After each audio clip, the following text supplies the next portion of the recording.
Olá, meu irmão e minha irmã, seja bem-vindo a mais um vídeo aqui no canal Devocional Diário.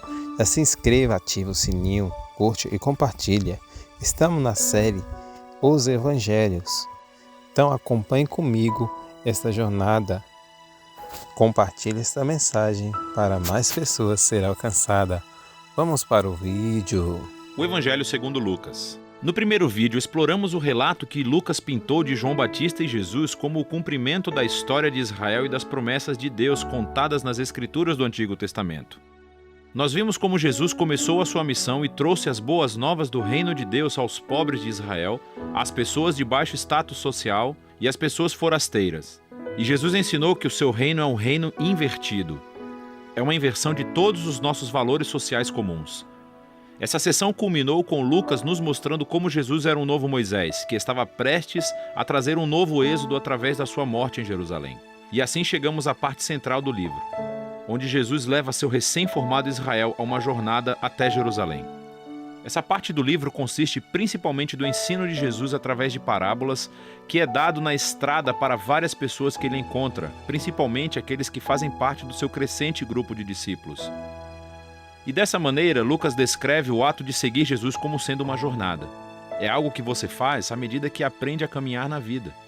Então, primeiro, Jesus convida os seus discípulos para fazer parte da sua missão, enviando um grupo para ir antes dele, anunciando o reino de Deus. Então, ser um discípulo, desde o início, significava participar da missão do reino de Jesus, tornando-a sua. E quando os discípulos de Jesus retornam, ele começa a ensiná-los sobre a oração, sobre confiar na providência de Deus. E, na verdade, são nesses capítulos de Lucas que Jesus fala mais sobre dinheiro, posses materiais e generosidade do que em qualquer outro lugar dos seus ensinamentos. Se seguir Jesus é verdadeiramente uma jornada de vida, deve produzir em nós essa mentalidade minimalista, criando uma liberdade de posses materiais e permitindo uma generosidade radical. Outro tema importante nesses capítulos é a missão contínua de Jesus aos pobres. Então, enquanto viaja, ele continua formando seu novo Israel e encontra todas essas pessoas que estão doentes ou cegas. Ele se encontra com samaritanos, que são inimigos do povo judeu, e notoriamente Zaqueu, um homem que é judeu, mas que lidera a cobrança de impostos para os romanos. Todos esses forasteiros sociais encontram Jesus e são transformados por esse encontro. E assim, eles se juntam à comunidade do reino, que Jesus descreve como uma grande festa de banquetes. Ele está aqui para buscar e salvar quem está perdido, e celebra quando as pessoas descobrem a misericórdia de Deus. Mas nem todo mundo na festa está feliz. Lucas inclui várias histórias de Jesus em banquetes com os líderes de Israel. E todos estes se transformam em debates quentes, nos quais Jesus confronta o orgulho e a hipocrisia dos líderes. E assim, esse contraste de banquetes é demonstrado de uma forma memorável na parábola de Jesus sobre o filho pródigo. Assim, um pai teve 2 filhos e um deles, sendo tolo, fugiu e desperdiçou sua herança. Mas ele acaba por voltar, arrependido. E seu pai o perdoa e faz uma grande festa para celebrar o seu filho que estava perdido, mas foi achado. Porém, o irmão mais velho, que nunca deixou o seu pai, está com raiva e se ressente da generosidade do seu pai para com esse filho indigno. Nessa parábola famosa, Jesus explica toda a missão do seu reino para esses líderes. As suas festas representam a alegria de Deus em receber todo tipo de pessoa na sua família. O único requisito para entrar é humildade e arrependimento. E isso destaca a tragédia que existe entre os líderes de Israel, que rejeitam Jesus e sua comunidade do reino invertido. E isso aumenta a resistência que eles já tinham a Jesus. E finalmente, ele chega a Jerusalém para a Páscoa. Quando se aproxima da cidade, ele começa a chorar. Os seus discípulos o saúdam como rei messiânico, mas os líderes de Israel o estão rejeitando.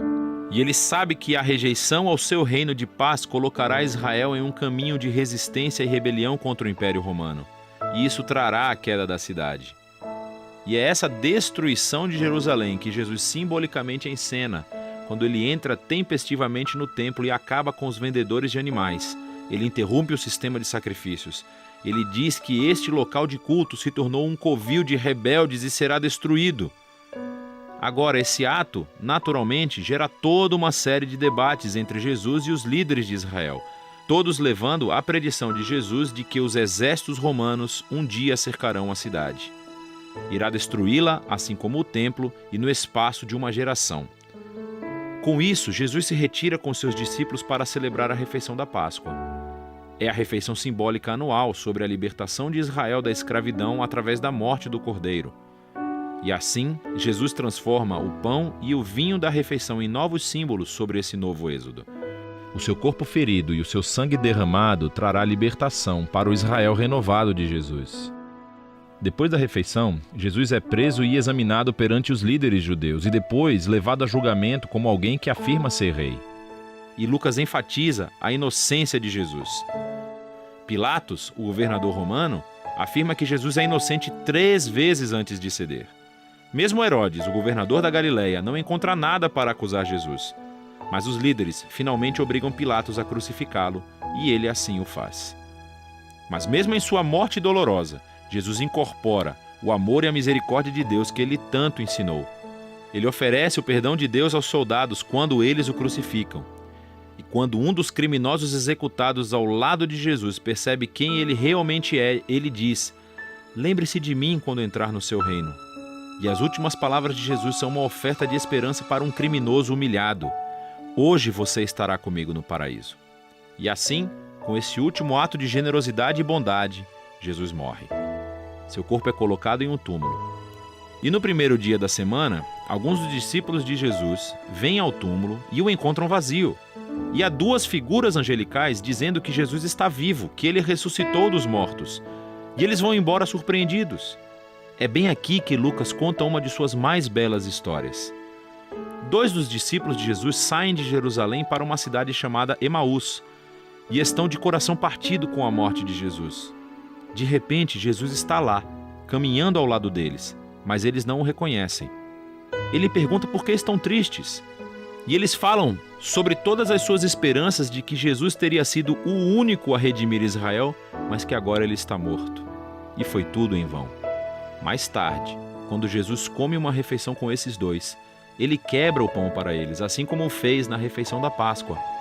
E é nesse momento que eles o reconhecem, e ele então desaparece. Lucas conta essa história para fazer uma afirmação importante sobre seguir a Jesus. Quando os discípulos de Jesus impõem as suas agendas pessoais e visão da realidade sobre Jesus, ele permanece invisível e desconhecido para eles. É somente quando nos submetemos ao reino invertido de Jesus, que foi resumido pelo seu corpo ferido na cruz e oferecido em amor pelo próximo, que vemos e conhecemos o verdadeiro Jesus. A cena final do livro é mais uma refeição. Jesus aparece aos seus discípulos e explica a eles, através das Escrituras do Antigo Testamento, como tudo isso fazia parte do plano de Deus. Que o Messias se tornaria o rei de Israel, sofrendo e morrendo pelos seus pecados e vencendo o mal com a sua ressurreição. E agora, assim como Simão o profeta prometeu no capítulo 2, o reino de Jesus se moverá para fora de Israel. Mas Jesus diz aos seus discípulos: esperem em Jerusalém pela vinda do Espírito que irá capacitá-los nessa nova missão. E isso, é claro, leva você até o 2º volume de Lucas, o livro de Atos. Mas por enquanto, esse é o Evangelho segundo Lucas.